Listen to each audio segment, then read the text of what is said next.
Hey guys, so in this month's video, I thought we would take a look at some hands-on editing. In particular, I want to talk about a vertical workflow, vertical editing in terms of a start to finish process. And we're going to take a look at that actually. We're going to pop over into Lightroom and take a look at that. So what we're going to do is we're going to take an image and we're going to go through Lightroom and Photoshop and look at the process in that image. Now, it doesn't really matter what RAW software you're using for this or what pixel editing software, but it is important to understand the difference. A RAW software like Lightroom, like Capture One, is meant for primarily global edits, some basic localized retouching, but you are not going to get a supremely finished image out of a RAW software. Now, some people are going to shake their head at that. They're going to be like, well, Gavin, I get really finished images. Don't get me wrong, you can get beautiful images, but if you're talking about putting an image on the wall, you can always get a better image by finishing it with pixel level editing, burning, dodging, retouching. There's things you can do in Photoshop. I get this a lot from people when it comes to our actions and presets. Well, can you make this for Lightroom? No, because Lightroom doesn't do that. That's what you use Photoshop for. So there's two completely different animals. One is not meant to replace the other. Lightroom and RAW editors filled a void of workflow and management and speed.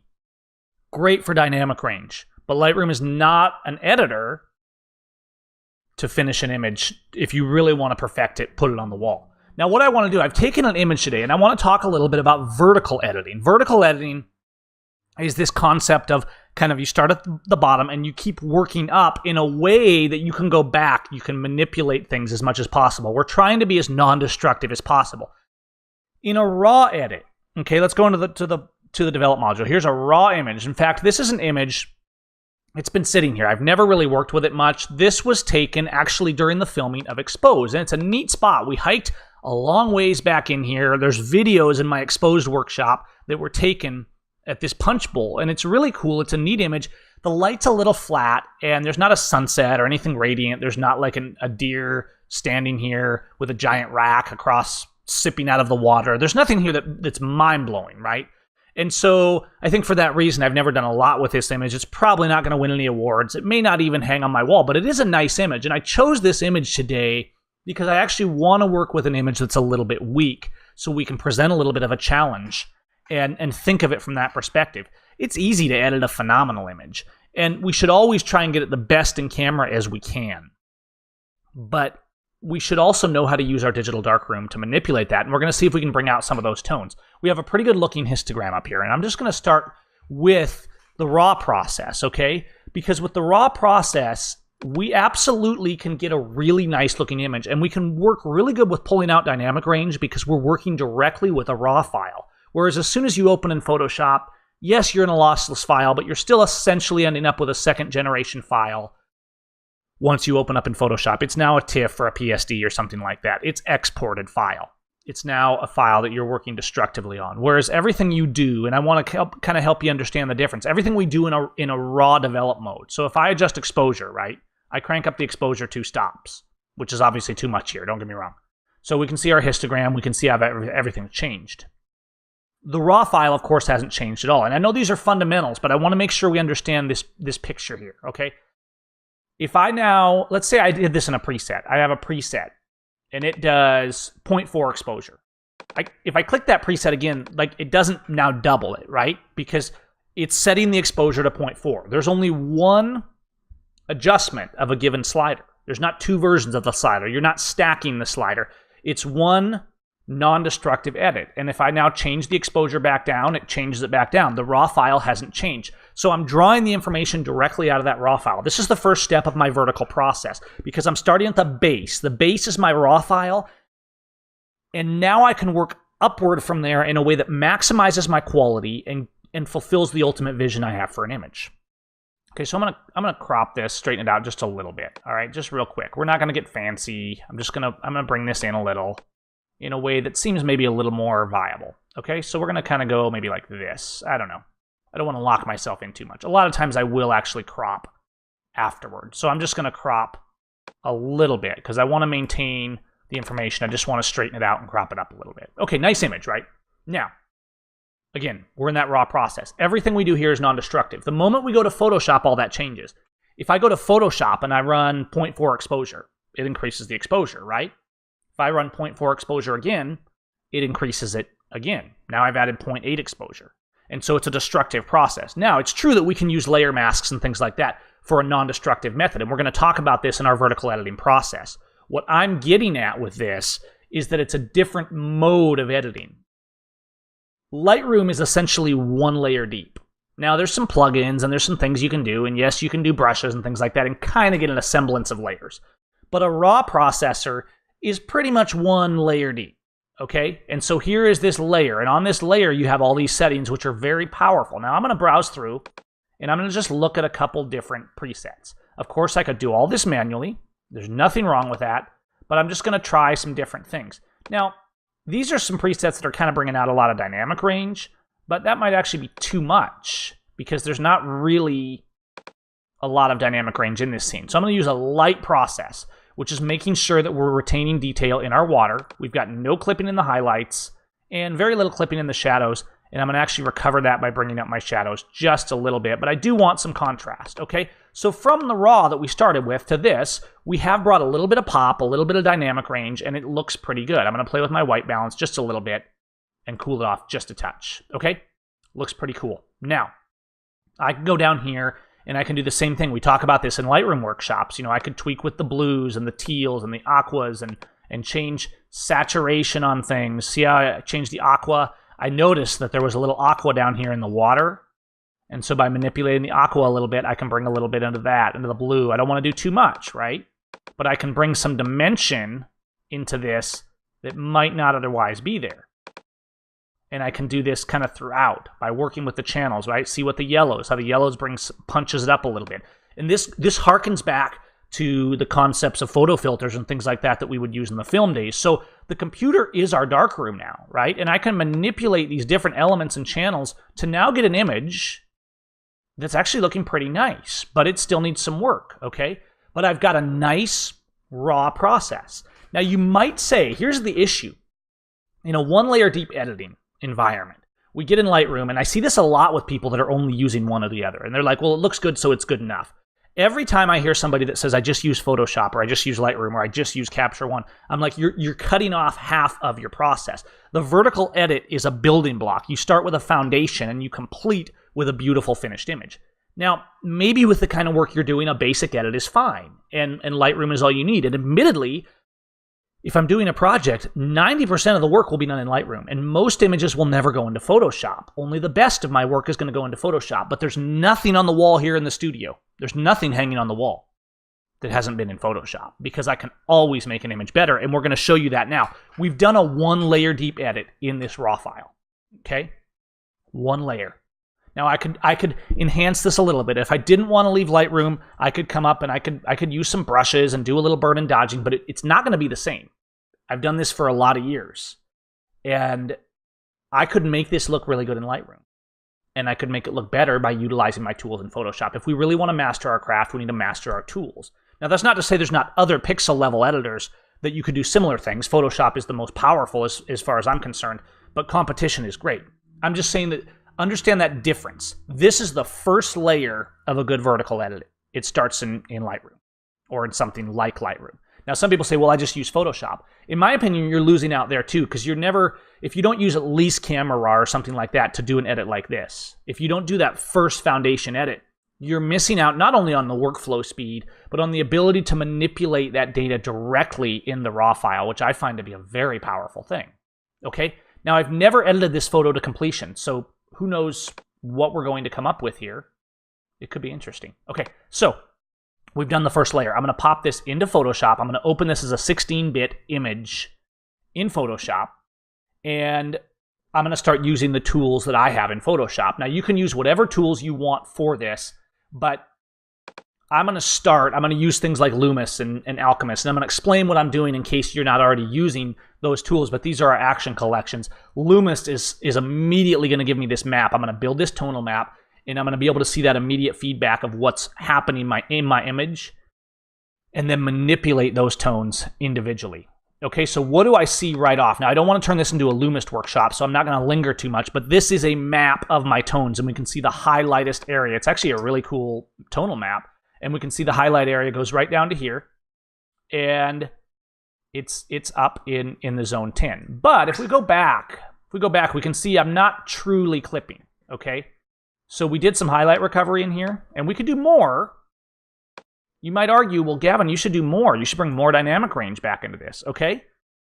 I just learned something, because even though I'm not clipping, I might be able to say, well, let's actually use 1.5 layers in Lightroom, okay? Let's actually go in, and let's do some highlight recovery just in this area. Not too much. Pump the contrast a little bit of highlight recovery. Okay? So we're bringing some granular detail down there into this, right down here in the water and right up here. Okay, we just added quite a bit to that. Now, the reason I went back for that is very simple. By going back to the source file, I'm going to maintain. I said, oh, I want to get a little more dynamic range out of that water. That'll give me more to work with when I go into a layered edit. And so I just closed this out, and I went back and did that back in Lightroom on the raw file, and then reopened it here again in Photoshop. And let's see what we get in our map. Now, the reason I like using a map and that why we designed Loomis is because I can visually see everything that's going on and then manipulate anything I want. But you see now, there's no clipping. We've retained the detail. So we actually have a pretty neat looking histogram going all the way down to zone 1 and all the way up to about zone 9. We're utilizing the tonal range, even though the light in here was fairly flat. So I'm already learning things about this image by looking at it from this perspective. Okay, but now I'm just going to hide the map, and we're going to work with this a little bit with some different actions and some different manipulations. But I want you to look over here in the layers panel. You can see I have my background. That's my base layer. That came out of Lightroom. I'm going to continue this vertical editing process, and I'm going to go up and work continually with more elements of that.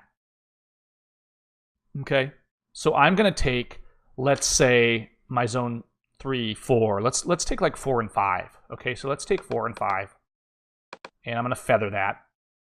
Now, if you're wondering what I'm doing in Loomis, you can watch. We have videos on our YouTube channel about using Loomis, so you can certainly follow through on that. But what I'm going to do is just use basic stuff, right? I'm going to use a lighten curve on those 4 and 5s.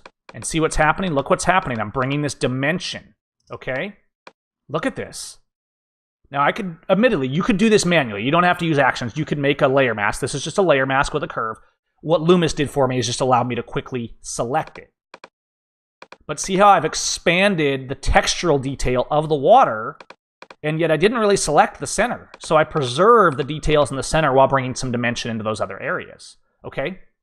I'm going to take some of these lower. I don't want to make the blacks any blacker, but I am going to take the 2s and 3s. Okay, I'm going to take the 2s and 3s. I'm going to feather those, and I'm going to darken curve it a little bit.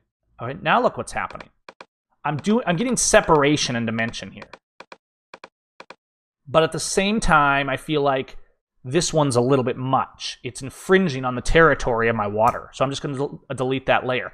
So I'm working from the bottom up in a vertical approach and maintaining those layers, using layer masks. It allows me to have a large element of non-destructiveness, right? I don't very often have to do a merged layer. Most of these layers I'm adding are layer masks or semi-transparent layers, and we're going to see that going forward.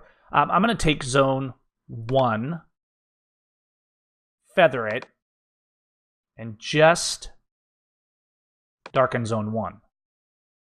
Now that's interesting. Kind of brings out that Jurassic approach, right? But I'm still not clipping. I still have detail. Don't be afraid to use the tonal range. So we're actually bringing a lot of detail elements into this, all right? Now we can do things manually too. So now I've done a couple of different simple actions, right? Simple selections, rather, and then applications of tone control. But what else can I do in Photoshop? In Photoshop, I can keep expanding on the illustrative qualities of an image as I go along. And there's a lot of power in this. Now you can see what I've done here when you look at the map. I've put almost everything down in the low tones except the water, which is really drawing things out. There's a few highlights in the trees and things like that, which is good. But now I can come in and I'm going to keep working with this. I'm getting some dimension to this image. But now let's go down and let's get out of the individual tone controls and let's take something like Alchemist, right? Because I've got some really beautiful tone coming out of this. Let me just use something maybe for landscape. So I'm going to just try some things, and I'll do this a lot. Whatever it is that you're using, you should have actions in Photoshop, just like you should have presets in Lightroom. They don't have to be mine, but they will, whoa, that's pretty, give you a lot of control. So this is the landscape alchemy, which again, we're vertical editing. And I always design my actions this way, and I hope that other people do as well, is we're adding layers. So I can go down, I can change the opacity of these. So I'm doing a vertical edit. I'm in Photoshop. I'm doing what is essentially a destructive edit, adding one layer atop another, and everything's additive, unlike the base layer, the one layer deep of editing in Lightroom that's essentially, I change a slider, and then if I change it again, it changes it. I'm not doing an additive effect. Okay, so I'm going to dial this back just a little bit. Now I don't want a bunch more contrast, so I'm going to turn the added contrast down a little bit on here, right? And so this is another reason why I do actions the way I do, is because I can manipulate the layers individually. So this is a fairly complicated action that's actually doing enhancements to colors and all kinds of stuff, and bringing out some punch, but also some vibrancy and some dimension. I try to do things that aren't consistent. When you're on that base layer, when you're in a raw editor, you change a slider, and it pretty much changes the whole image. Now, yes, you can do a brush, but it doesn't have that pixel-level isolation that you can get with a mask, where you're actually taking little bits and pieces here. And in a Photoshop, in a pixel editor, that can be automated. Okay, now what do I have? Now I'm getting this really interesting-looking image.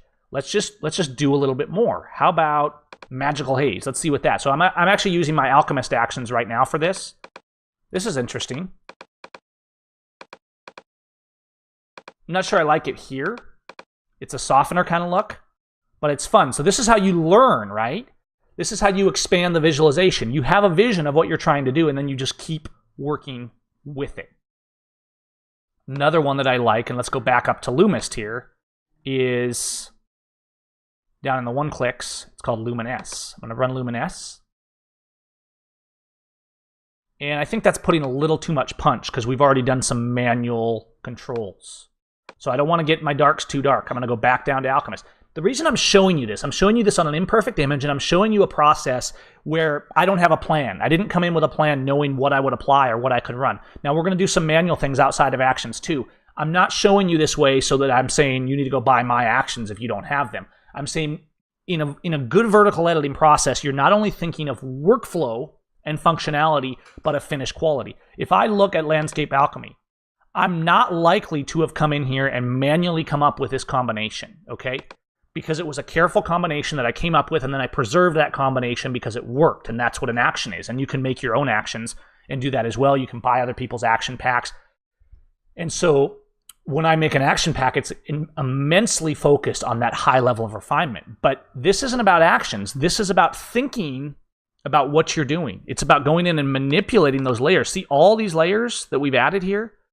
We just keep adding layers, and then those layers can be manipulated individually.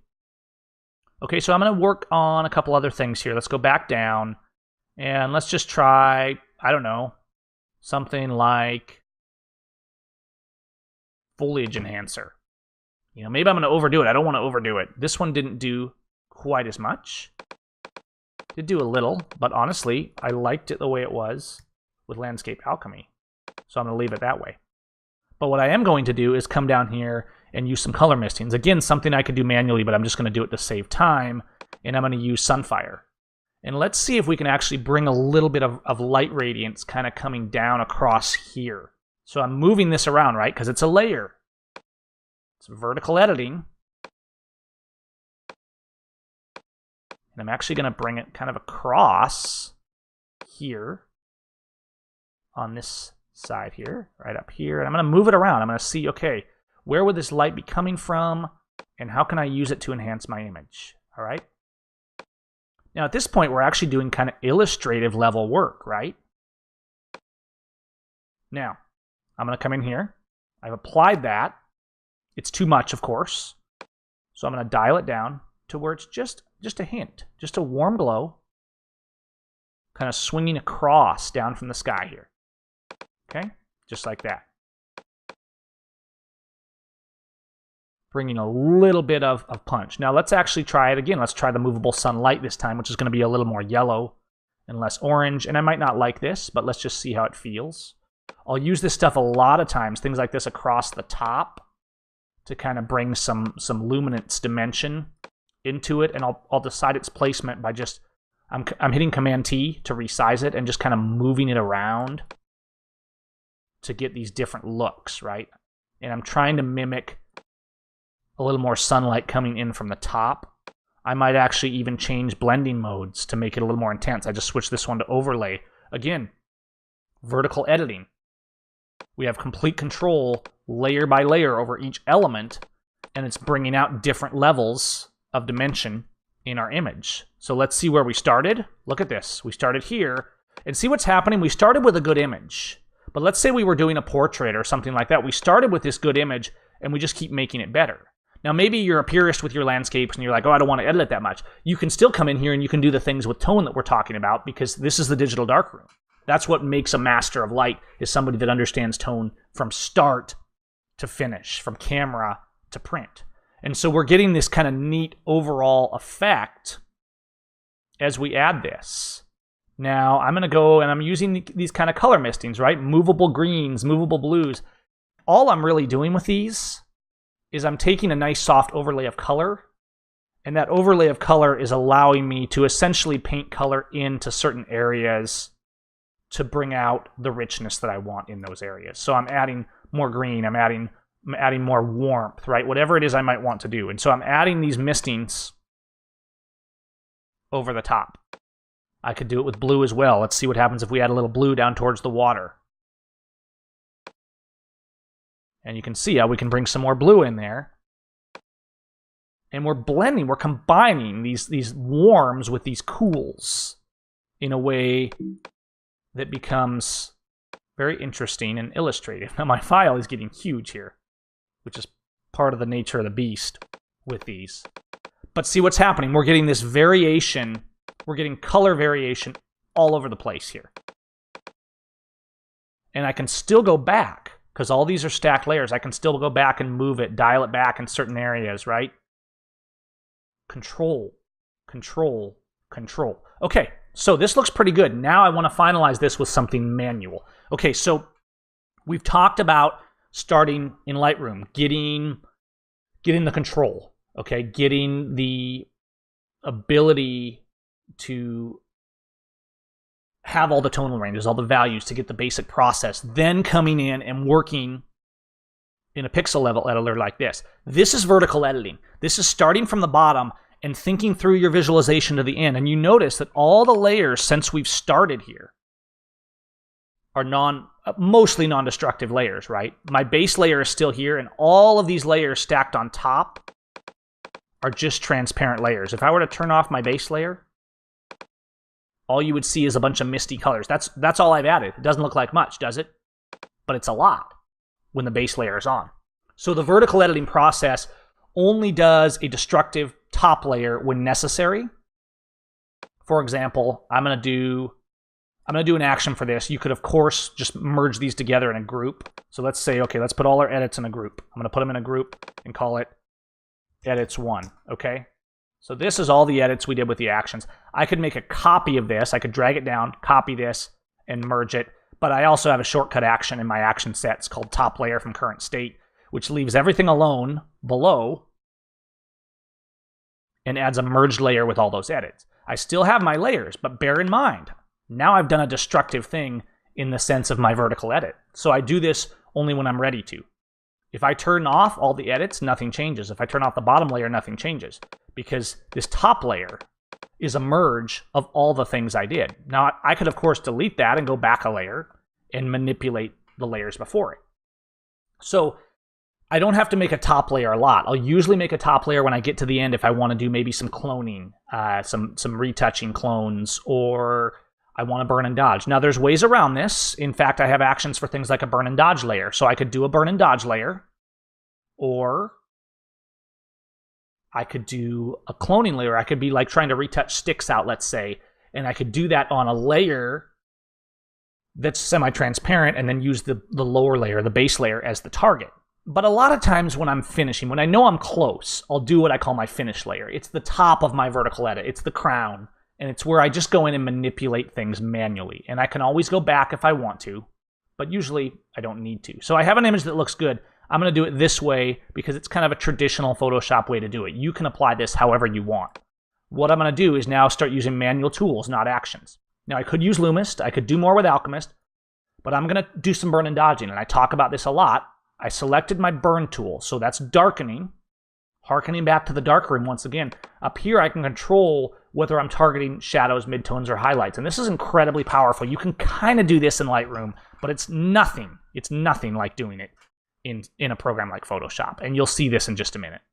I'm going to start with the midtones, which is kind of that mid-range darkening, okay? Because I have, whoops, let me scroll that back down. I have too much over here, okay? So I'm going to set my exposure to 25%. And of course, I'm doing this on a top layer, or you can do this on a 50% gray layer. I'll show you kind of another way to do this real quick. Is you could do a burn and dodge layer. Let me see if I have one in here. I'm sure I do somewhere. This is an Alchemist, is a burn and dodge layer. All it is a 50% gray layer set to overlay mode. So this is a good way to do it too, because then you can burn and dodge without making a merged top layer. You have this semi-transparent layer you're burning and dodging with.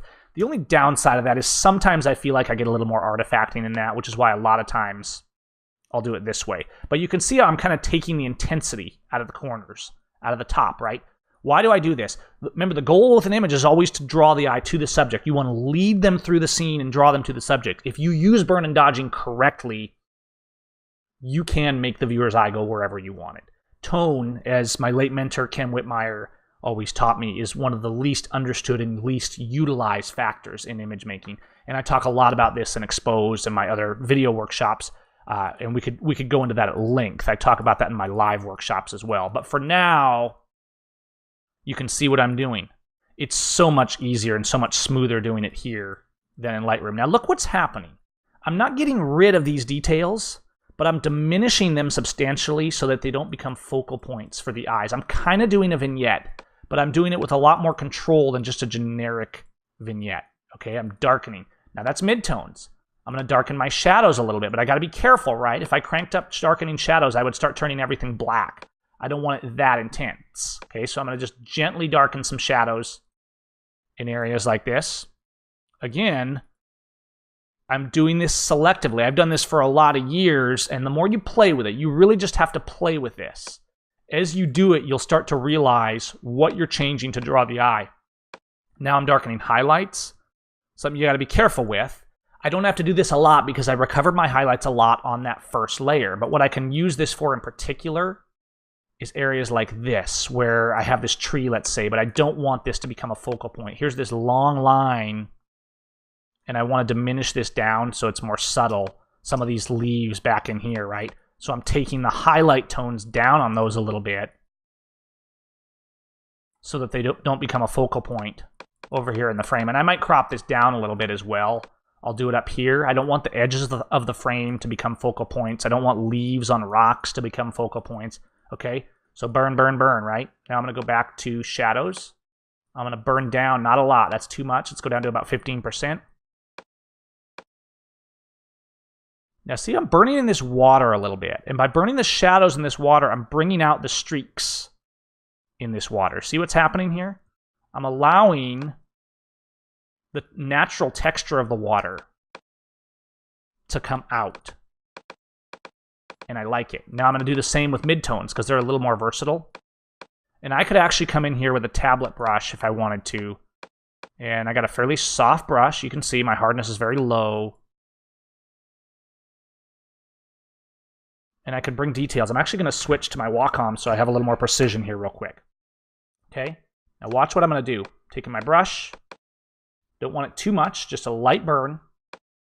I'm going to add some streaks to this water. And so I'm bringing out natural tones, but I'm doing so in a way that's getting rid of like blank white spots in the water. I'm bringing out texture in that water. So it's kind of like painting, but not. I'm going to change the size of the brush as well. Now I want my strokes here to be soft and flowing. So a tablet really does help here. See what's happening? Bringing out detail in that water and getting rid of some of those areas that are really, really white. Now I'm following the natural curves of currents and stuff. I'm not just randomly painting in here. I'm just darkening and lightening areas that go with the currents. Okay? So that I have control. Again, I want to darken this tree down a little more too. I'm in midtones again. I don't want to go too long for you here, guys, but I want to make this nice. And actually, I'm really happy with how this is coming out. It's coming out quite nicely.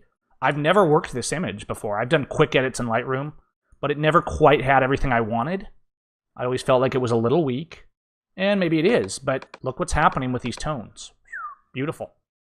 Now I'm going to switch to dodge. So we've been darkening all this time. What happens if we lighten a little bit? I don't want to kill my control here. You noticed earlier, too, that I couldn't save it because it's over 4 gigs. This is now a huge, huge file, apparently. And it's a TIFF. I'm going to try saving it again, but it's having a hard time saving. There's a couple ways to do that. You can save it out as a PSB in Photoshop, which allows you to save huge files, but in my experience, they're not really readable anywhere but Photoshop. You can also start flattening some of these layers that you think you're done with. I like retaining all my layers, but it's not always practical to do so.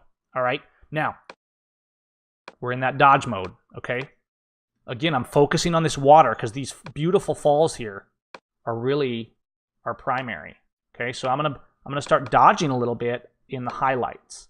Dodging highlights on light areas has a kind of a backlighting effect that can be overdone very fast. So when I'm doing this in clouds or water, I'll dial back. Okay, this is 7%.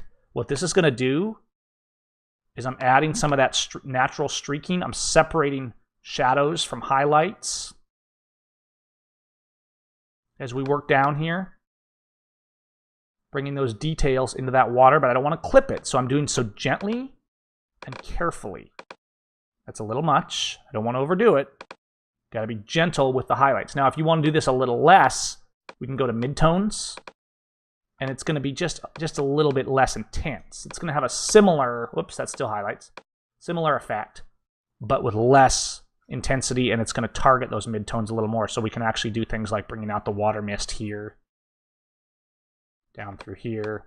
Now, we could, of course, we could get to the point where we could manually, right? We could manually paint in details. And a lot of my landscape work, it's meant to be fairly natural, but I do a lot of illustrative kind of finished pieces. I mean, I try to think as a painter, so I have no problem with adding some texture. Now I'm going to zoom in here. See this water, how it's kind of pure white? But there's texture in that water. This is a little bit of a long exposure. I want to bring out some of that texture, so I'm just using this dodge tool, right? The water's flowing down, so I'm thinking about the natural flow of those curves. Excuse me, I'm back to the burn tool, not dodge. Don't want to do too much, just gently. Look at that. Now we have the flow of that water. Okay, I can go back again to dodging. And I can do the same down here, bringing out some of the streaking in this water down here. Water, when it hits other water, when it hits the pools of water, it tends to be really beautiful. And frankly, the subtlety of those tones. See, I'm not painting in a tone. I'm actually separating lights and darks. And so in effect, I'm kind of painting, but you can see that I'm also bringing out texture that actually exists naturally in the image. Now, when I get into darker areas, I'll go like this, see? If I dodge or lighten highlights in a really bright area, it's going to be too much. But if I do it in a dark area, it will kind of start bringing out little strings of light in the water.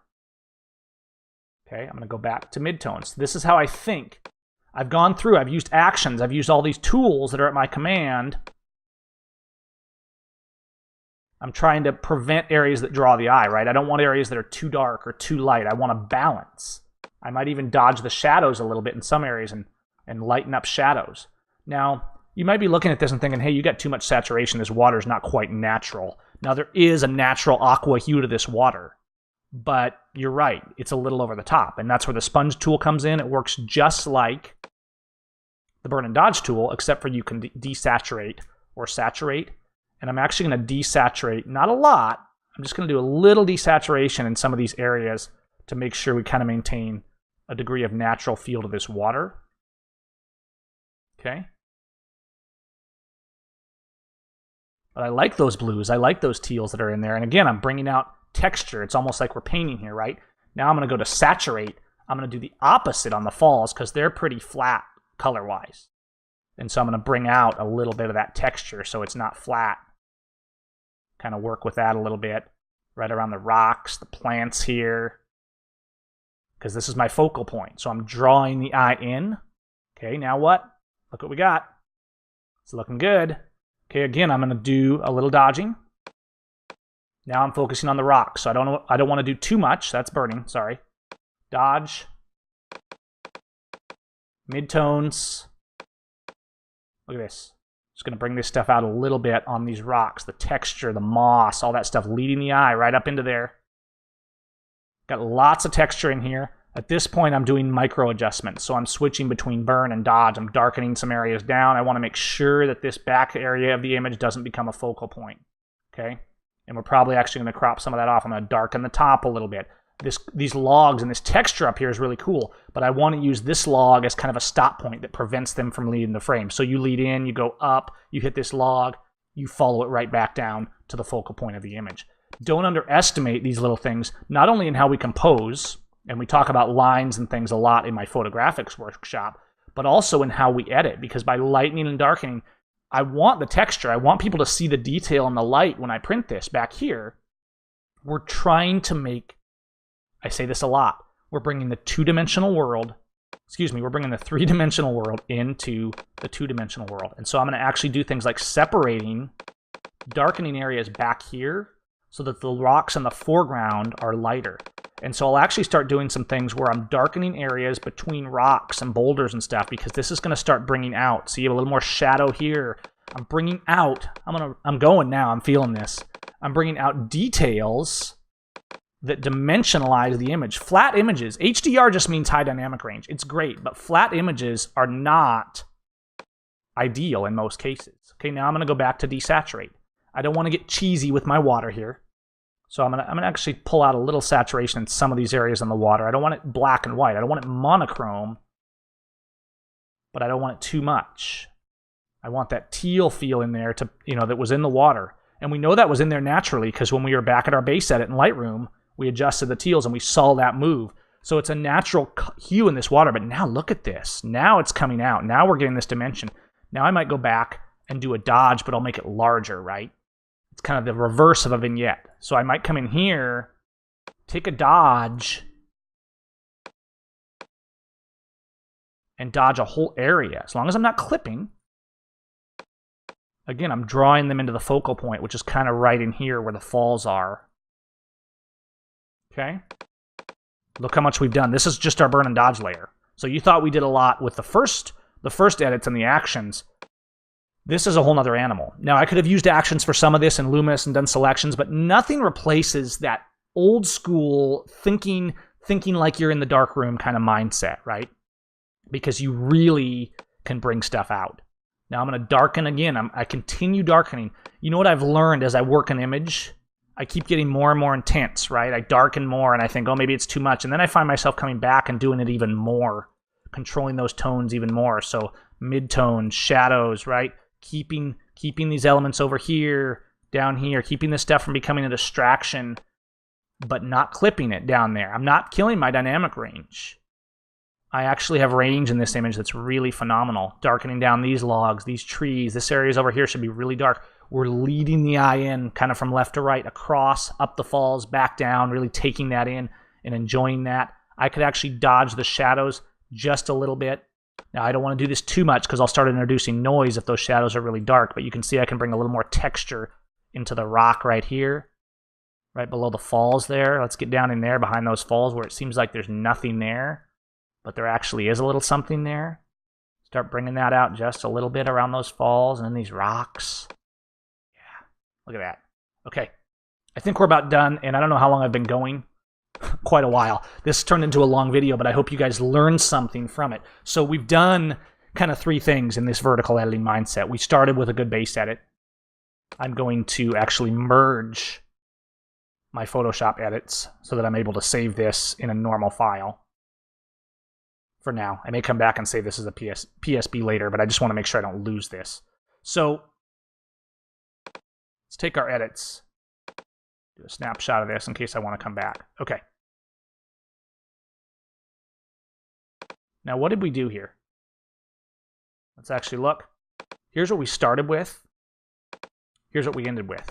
Completely changed the dimensional structure. And we did that through this vertical edit. Now let's go back into Lightroom. Okay? Here's our file in Lightroom. I want to go back to the true start. This was the start. This was the raw image. Didn't look like much. This is our finished image. Now, I can add one final layer to that in Lightroom. And here's how. I can always go back. This is a layered file that I've saved, so I can go back and manipulate, right? I could come in here and I could dial down. I could say, well, maybe I burn and dodge too much. I could systematically dial this back as much as I want because I did it on another layer, correct? But I can also come in here. I start in Lightroom, I end in Lightroom. And I work from the bottom up. I start by getting the raw file as good as I can. I do my layered edit in Photoshop, really try and bring out the tones, the details, any kind of pixel level glows or color painting, light manipulation stuff that's on a fine granular level, I will get in and do in Photoshop. But now I can come back, and I might come back a day from now and say, well, hey, this is maybe not saturated enough. Or I might say it's too saturated, so I'm going to desaturate it, right? This would make a cool black and white, but there's so much richness in this color that I'm sticking with color on this one as per my visualization. But I could come in here and I could enhance some things. I could bring a little more detail into the shadows maybe if I wanted to. I could look at my histogram here in real time and lighten up my lights, push them all the way, right? I could push my lights almost to clipping, but not quite, okay? I have a little bit of clipping in the shadows, but not enough to worry about. I like a tiny little bit of clipping in the shadows, and I do mean a tiny little bit of clipping. I might come in here and do a basic vignette and kind of surround this whole image with a little bit of vignette, but maybe not quite that much. So I'm going to go down to my post-crop vignette here, and I'm just going to turn the amount down. So it's just a very subtle vignette, keeping the dimension alive.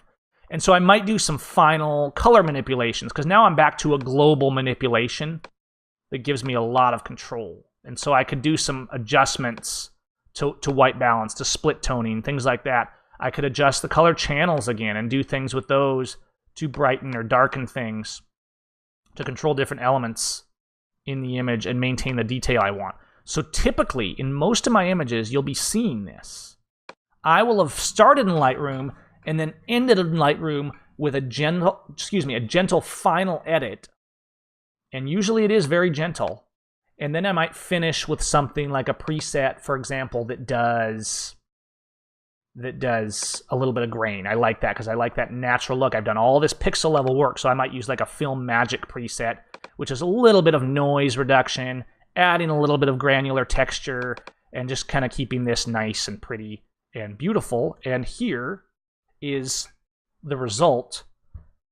Honestly, I'm really liking this image. Now, at this point, I would think about how to crop. And that how to crop an image is almost like worthy of an entire episode in and of itself, although I might bore you with that. But I'm gonna think about the vertical lines of these trees.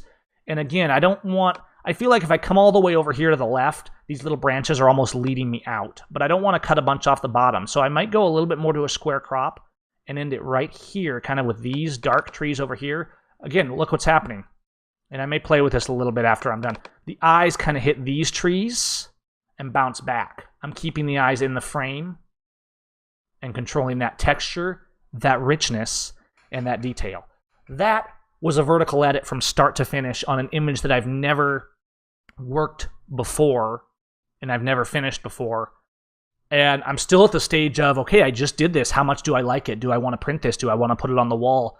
I never thought a lot of this image, and I'm really enjoying it right now. I might come back and darken back a little bit, maybe in here, darken it down, play with my burning and dodging. Remember, I've done a vertical edit, right? So I can always hit Command E and edit the original file in Lightroom. So I could come back and edit the original in Photoshop, save it again, and then it would still retain that final layer, that little bit of icing on the cake that I did in Lightroom. Vertical editing from start to finish. Doesn't matter if you're doing portraits or landscapes or what you're doing. If you have this process on an image you're really trying to finish and refine, it'll not only give you a better workflow, it'll help you to retain more control over adjustments and changes, especially if it's like a portrait. Maybe you got a portrait and you've done individual things on people's faces or something like that, but maybe you need to go back and fix something later that you missed. Keeping those layers, keeping that vertical edit. Very powerful stuff. As for the file size on this particular one, there's a ton of information, a ton of detail in this. And so I have a couple options. Like I said, I could save this as a PSB and truly retain all these layers. I might end up with a 5 gig file. I could also change some settings maybe in the TIFF. I could merge some layers, something like that. I could switch it to an 8-bit at this point, but I would lose some information, so I probably won't. I'll work out how I want to deal with that. But that is our topic for this week. I hope you found this hands-on useful. I know it was a little bit long, but take this and apply it.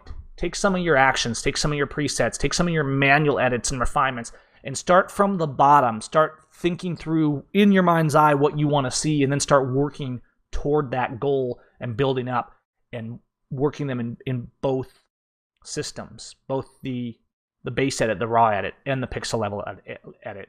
And I think you're going to find that it gives you a lot of power over your image making. You guys have a good night.